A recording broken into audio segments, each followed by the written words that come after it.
Stanley, and I get all the grooves out. Okay, you just simply roll it backwards and forwards. It's plastic, it's not bone. Bone is toned, but we'll work with plastic.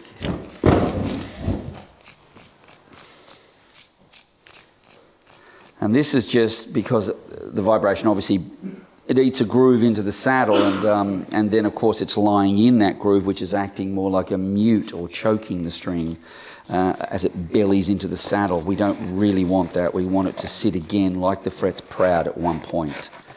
This is all to do with refocusing the intonation.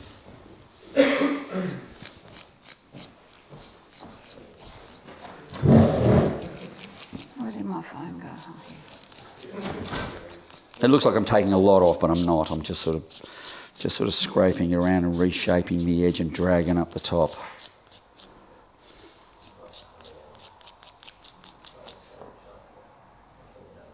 Yep, we can live with all of that. That's good.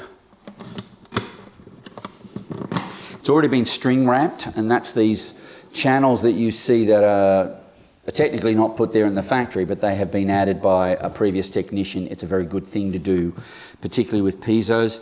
Piezo's work, or pickups work, downward pressure triggers the crystal, or the quartz crystal that drives the small AC signal it generates to the amplifier. So if you have a very narrow break angle after you've lowered the saddle to bring your action down, yes, if you channel, then the string comes from deeper down the bridge pin hole to the top, as opposed to that, it does that. And that downward load really keeps the pressure on the piezo and keeps it balanced. So string ramping, I do it to virtually every single acoustic guitar. All top-end Martins, Santa Cruzes and Collingses and Larave's all have string ramping standard straight from the factory. That's what they do. I use a Dremel, a high-speed Dremel, that with a sort of a diamond bevel, and it's very easy to do once you square up, and this one's been done correctly, so there's no need to worry about that. That's all good. Okay, so what I do then is we get the strings on.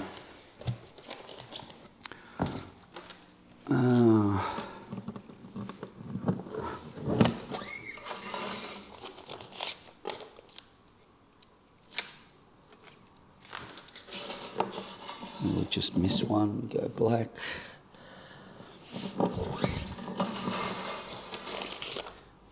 These are a light gauge. These all steel string guitars leave the factory with a 12 to 52, 53 or 54 gauge string as standard.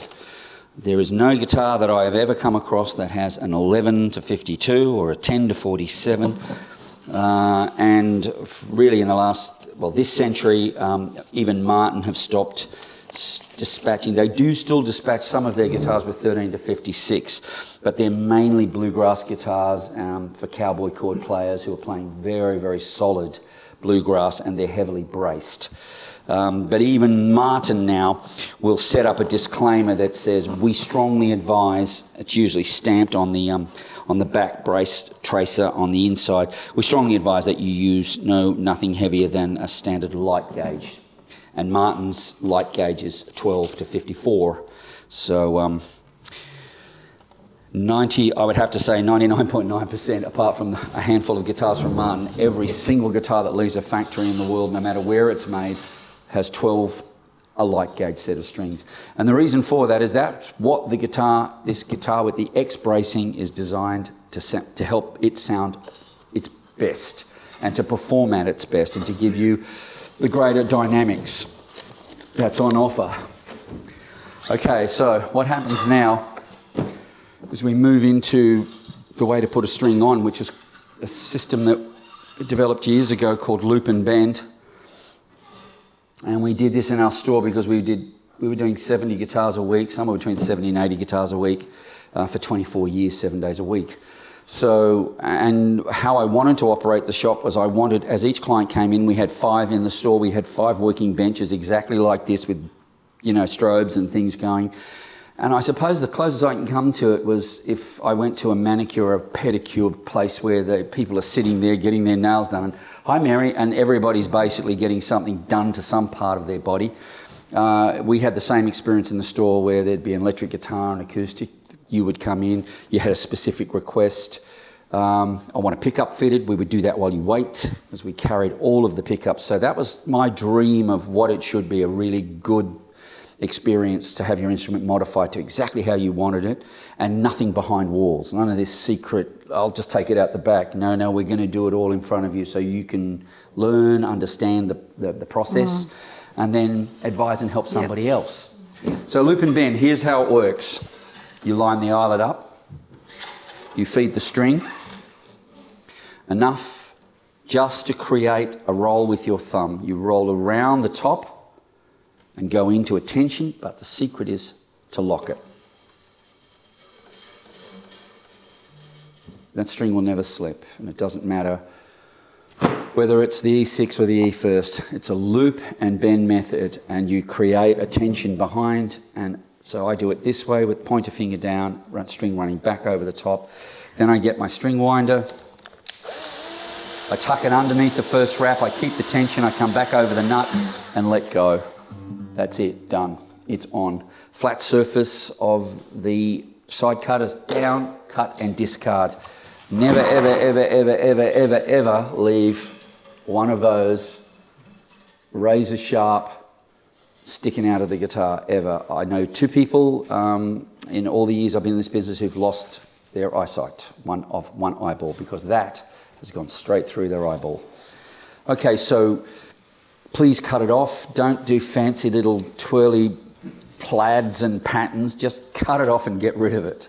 It's really important. So loop and bend again, come around, roll the thumb around, lock straight in and bend, and that's lift the guitar up to ensure that you have locked it. So if you're here tomorrow, if you want to get your guitar done and you want to watch tomorrow, we can actually do this with you. With you, and you can do hands-on for the purpose of the workshop. Friday night this workshop. can slow the whole process down as we watch people sort of do thumbs and left hand is the only thing. All it does is hold the string in position and it bends. That's all it does. It's all to do with the right hand. Roll, bend, lock. That's it. The beauty of this method is that when you loosen your strings and cut them off, they just decoil straight off. There's none of this over and under American locking type system that they get themselves up to where you're wrestling and tugging and trying to get it off. This is just decoil straight off. When you're working side of stage and you have to do a restring, we've set up, we can get you onto stage literally out in front in 10 minutes, and you won't have any tuning problems. We will show you the method of tuning after this, so you'll understand how this works. So again, so long as you end up on the inside of the headstock, that is your loop, keep your tension, tuck it under the first wind, and down the post it goes. It doesn't matter technically how many winds, the string will never slip. The angle of the headstock is 14 degrees. The break angle is natural, so even if you just end up, believe it or not, with one wind on the B string, so long as you bend, loop and bend, so long as you do that, that's going nowhere. Okay, it'll never slip, even under tension.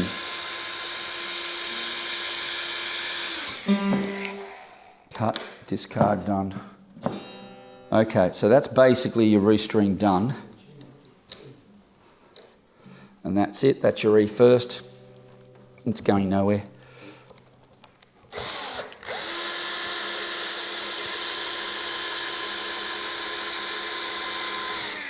That's it. Finished. So what I do almost immediately of putting it on, I obviously feel, just to bring it up to tension, certain strings, not overtly worried about tuning at this stage. Just get the slackness out. And just to ensure that all of this is working right, I'll just make sure that they're bedded properly. That's fine. And then I'll go over the 12th fret. I will thumb into the fingerboard, and these 4 fingers are underneath the string, and then I'll roll. I'll pull up and roll. I put my thumb over the top of the nut for the guys that have the correct nut height, which means that occasionally they may jump out. So I just throw it over the top, and I move along. This takes all the stretch out of the string so you can go on stage. So at that point, once I've got them all bedded and I'm not having anything going wrong at this point, nothing's unraveling, everything looks good, I'll plug in. There we are, it's an E. A.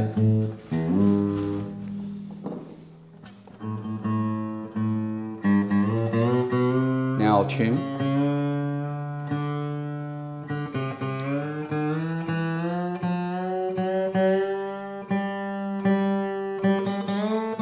It's a bit louder. It's a lot louder already. Just cleaning up the saddle. Again, it's in tune. I'm going to roll fairly aggressively.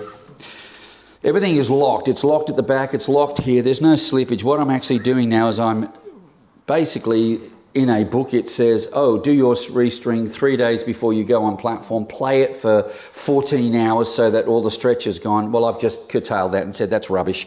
We can do all of this now, and I don't have time to play it for 3 days, for 14 hours. You're about to go in front of 20,000 people and you're standing in front of me. So this is how it works. And this is really how every stringy that works side of stage and tours with any band, this is exactly what we do.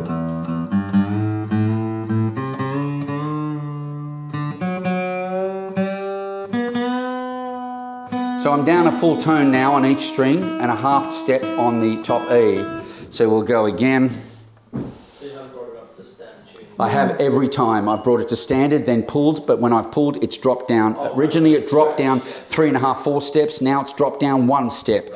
So I am playing this guitar in, okay, literally without playing it.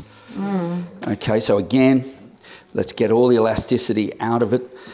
Can you imagine doing this for 61 guitars at David's tent that we did last weekend? Okay, now it's just slightly under pitch. The G's down to just a half step, which is always the naughty string is your G string. B's pretty much there. E is down a wee, so we'll just go again. That's it. So you're rolling until it's... Yeah, I'm pulling straight up. I am really giving it some here. Okay, so I'm rolling it around. When you've got your guitar, an acoustic guitar in standard tuning with light gauge strings, you have 165-pound load to the neck, which is why your truss rod and keeping your neck straight is so important. All right, we're there. Yeah, just a tiny bit.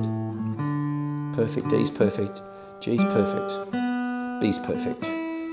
E's a little out. That's it. So I'm pretty happy with that. So what I do now is we just get everything perfectly in tune. And the last port of call is the top nut. That's good. Okay, so that's this top nut. Okay, so what happens with the top nut, and this is probably the only investment that you need, 50 quid for a set of Hosco nut files. That's if you're going to do a lot of guitars, and I would suggest they're a good investment if you own more than 3 instruments because they'll last you a lifetime. They cost £50 on Amazon UK, and they're brilliant. They're fully calibrated. By that I mean they're double-sided, so each of them has a side for each of the nut slots. So I start with the 6, which is an E6 on this side and a G3 on that side. All strings, the 4 wound strings, they act like mini hacksaw blades as you're tuning, and they compromise the leading edge of the nut. This is plastic, so it's relatively soft. Plus there's a whole bunch of corrugations in here because it's bedded in there, and plastic over time and over many years will create the corrugation, and this is what's give you that pinking sound when you tune up. Clink, clink, clink, clink, clink. Okay, that's dragging in your nut. So you don't have to lower it. All you do is let the weight of the blade take it out and then push it to the back. It's a tapered blade, just push it to the back and just roll it, just gently. I'm not pressing down, I'm letting the blade do all the work. Okay, there's very little happening, but we've got the grooves out. Okay, again, 5th. So why didn't you do that before you string it then? Why didn't I? Yeah, so... Well, I mean, you could, but I've got fresh strings on it, so I want to have a look at it. So it's just the process. You do your frets, you do your saddle, you do your nut. What happens in England is they put a bend in the neck, they cut the nut and lower the saddle. Then they bring it to me and go, can you tell me why my intonation is sharp? Yep. I said, yes, your neck isn't straight. 2 points have gotten closer, so therefore you're playing sharp. Yep. So this is it. So this is the last port of call, not the middle or the first. Yeah. Okay. It's the last point of call, and it also allows me to really, really focus, knowing And that I've see got where that the- right. where the string's I've got new sitting in the strings. nut I've got as well. perfect frets. I'm going to do this just to clean it out, and just to clean it out. I'm not cutting anything yet. I'm just dressing and cleaning out. I'm not doing anything crazy. I'm just making sure, just like we did with the frets, that it's all nice and even and free, and that nothing's getting caught up, or the string isn't being stuck in the nut. And that's why when you go up and down in gauges of string, certainly up in thicknesses, you have to recalibrate the nut as well. Otherwise the string just gets caught in the nut. And this is a major problem with guitars, electric guitars that have tremolo systems. You will have tuning problems if you do not get the string calibrated with the right nut files and get it done properly. Once it's done, it's good to go. All right, so I'm pretty happy with this. It's also getting any of that black jam out of there as well. So I'm just going to quickly tune up. It hasn't moved much. And then I'm going to have a look at the truss rod and see what's going on before I go any further, and then measure the action. Most guitars leave the factory with what we call a 7 and 6, all Martin guitars. That's 7/64 from the bottom of the E6 string to the crown of the 12th frets, and 5/64 with the E first string running right through an engineer's rule on a 5/64 with the rule sitting on top on the crown of the 12th fret. Okay, so I'm going to measure this now and just see where we're up to. Okay. The ideal action is 5 and 4, and some guitarists, fingerstylists like Tommy Emmanuel, will run 4 and 4. Okay, so it's sounding better already. So I'll get my engineer thing, this little string guide, put on my I can't see anymore because I'm old. And that is running at the present moment. You are running 6/64 and 5, so it's factory. This is how this Yamaha guitar left the factory all those years ago, 6 and 5, which is the Yamaha setup. That's every guitar that goes out the door. So let's have a look at the neck.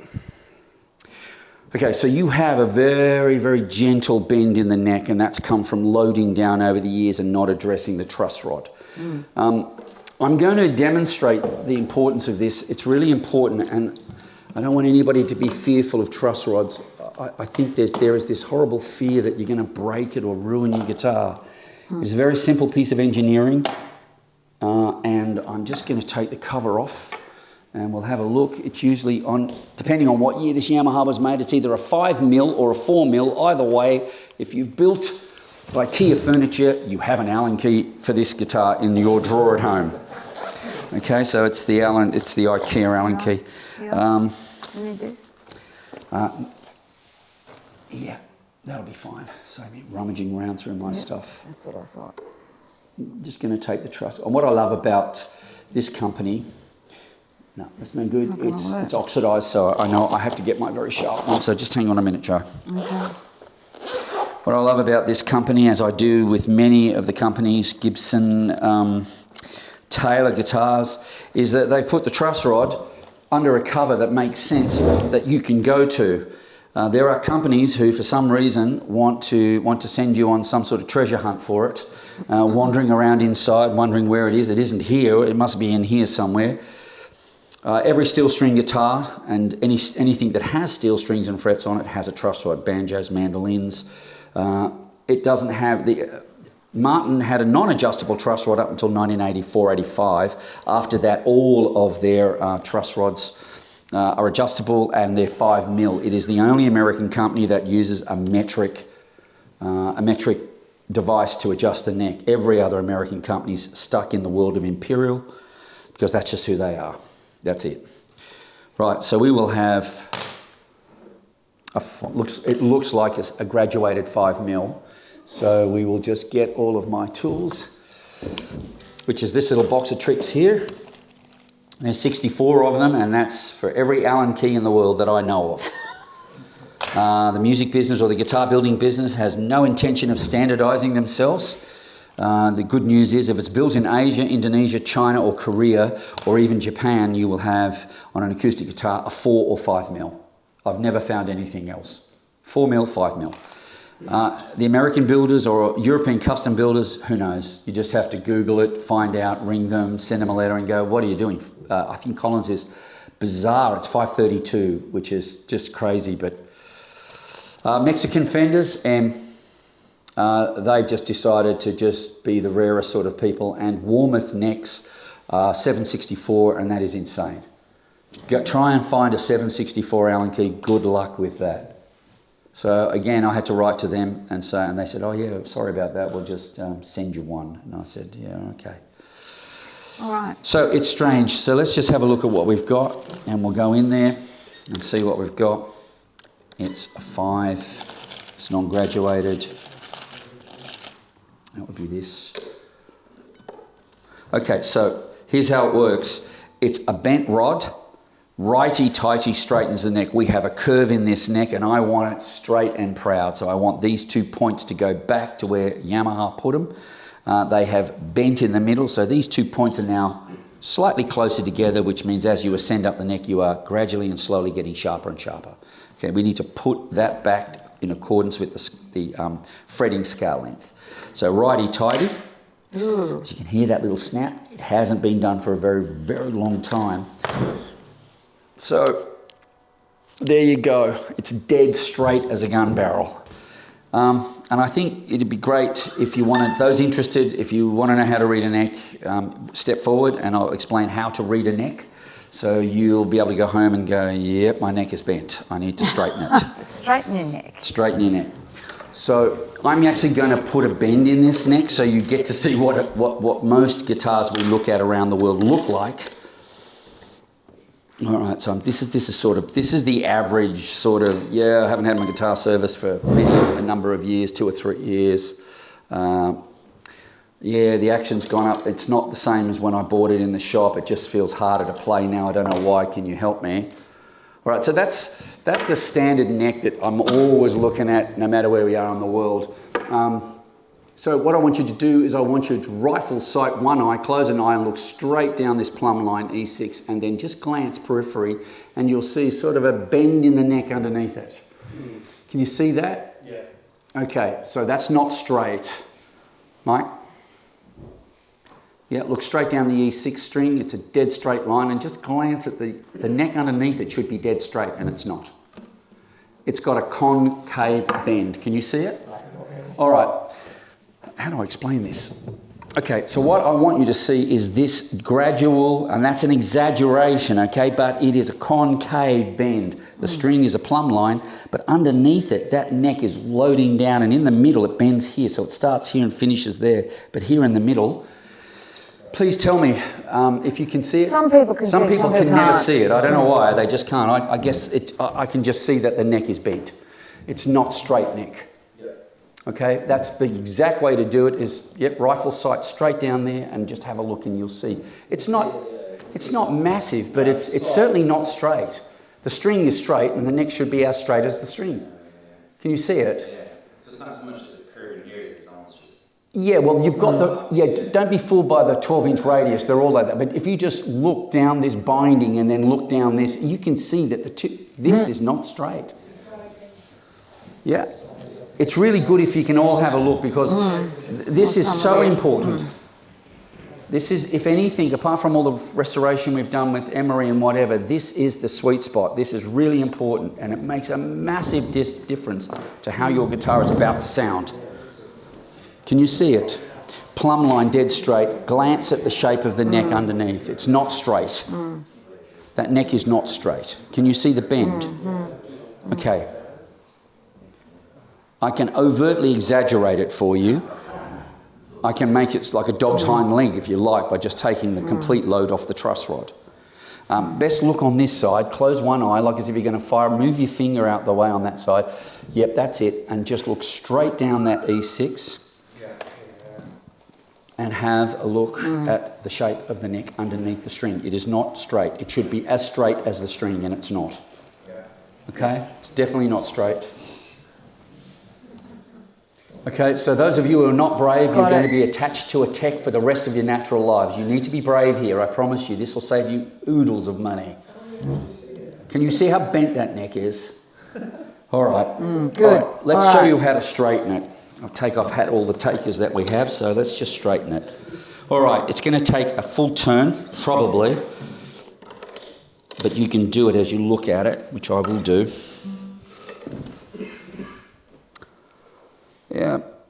Yeah, just a little bit more. Yeah. Yeah. I think that's one of the things that makes it quite scary with the fish rods, because you have to put a lot of force out of all the things that you do. Okay, have you ever changed a tyre in a car and used a wheel brace? Yeah. That's exactly what you've done. Sorry about that. Yeah. That's all it is. It's a wheel brace, okay? That's really it. It's a screw thread that's locked in with epoxy this end. It's utterly impossible to destroy this rod. It is designed to stand there. You have to do something insane to break this truss rod. Yeah. I mean, really crazy, like hit it with a hammer because you're at the end of the thread until it snaps.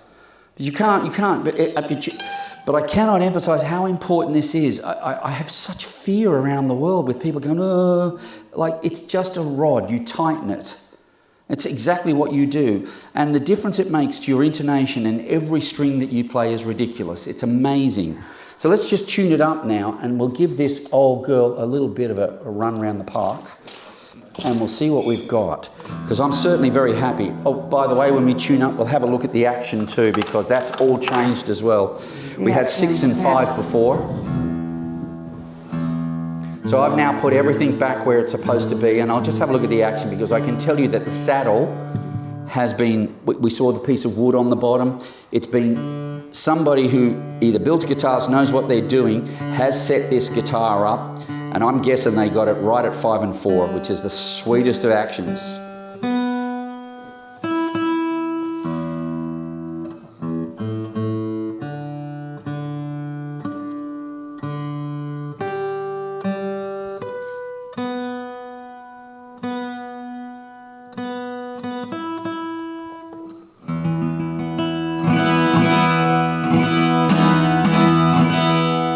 That's a pretty full-on guitar sound.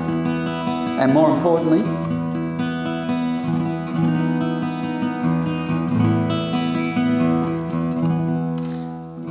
so we've got 3 fretted strings and 3 open over a 7 to 9 distant fret. And if that neck, and I should demonstrate it, I'll put it back to the neck that you have at home, and I will play the E5 again, and you will say, don't. Steve, could you straighten the neck again, please?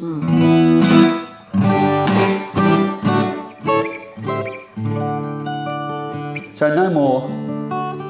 There's no more. No buzzing. All the frets are recrowned.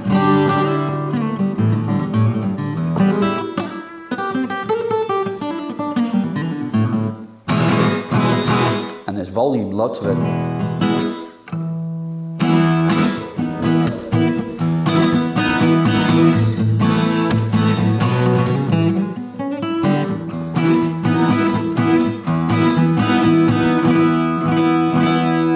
Fantastic chord for testing intonation.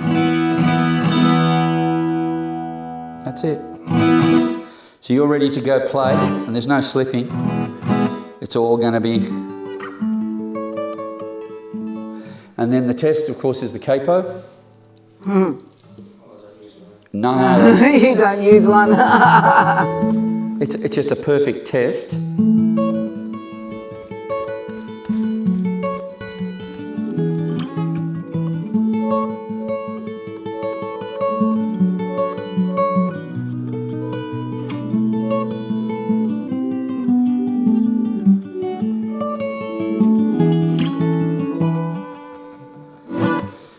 So that 7th fret, shortening the scale to a mandolin scale, is the, again, crown frets, perfect saddle.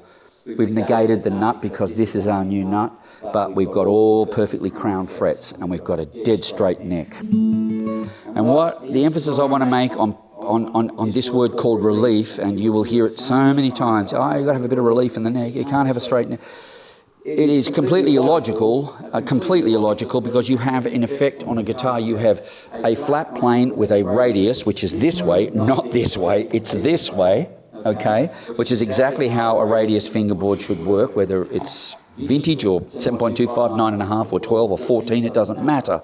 But what is important is that the neck from the elongation or load point of view is dead straight, so that that tension of 165 translates to every ounce of this fingerboard, of this soundboard, which has been tuned, specifically tuned for that advanced X bracing, so that every aspect of the tune braces and all of the finite craft that's gone into this guitar can work and function.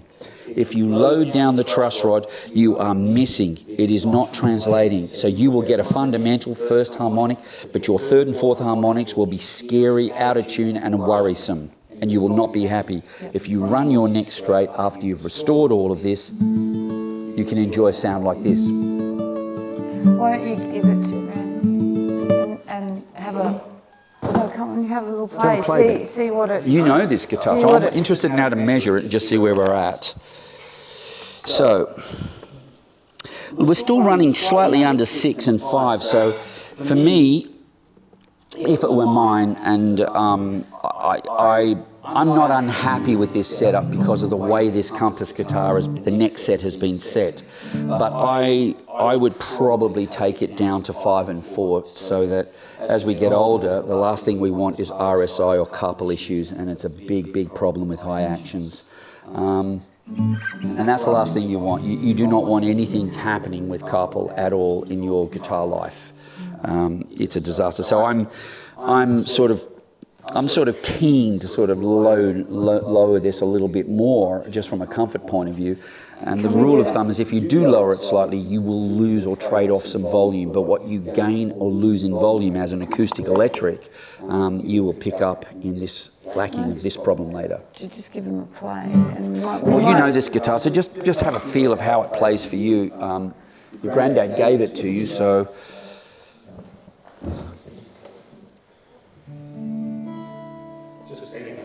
It is. It's free. It's very open. You don't have to grab anymore. You can just relax.